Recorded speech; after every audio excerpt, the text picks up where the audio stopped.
Mahirap tanggalin to guys, live. Unahin natin, putulin muna natin to. Yan. Pero ingat lang.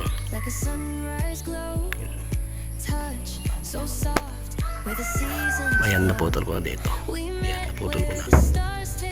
Ano na lang natin.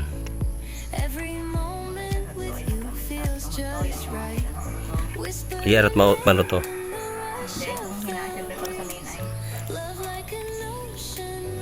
Yan. Ha? Yan na problema kali. Yan na.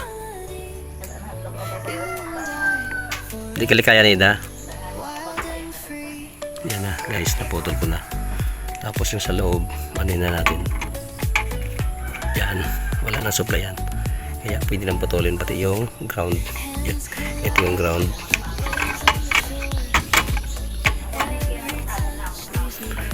Yan yung ground. Yan. Yan. Pwede niya maputol at saka hilahin na lang sa ito guys, putulin ko na yung ground. Yan. Yan.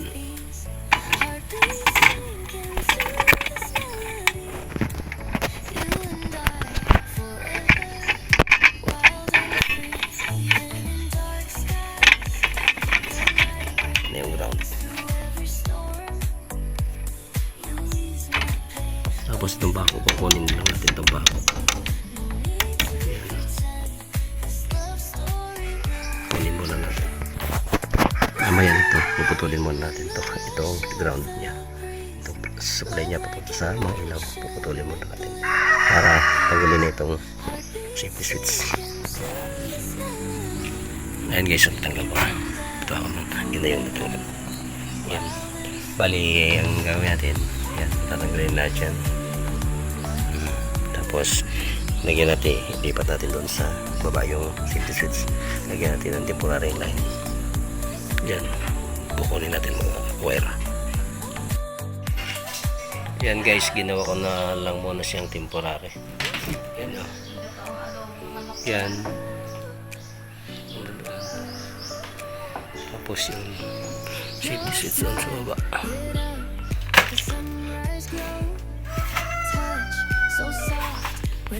Oo. Ayan na guys. Temporary lang yan guys. Yan.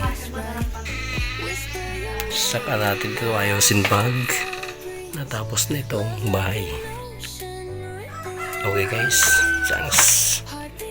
God bless.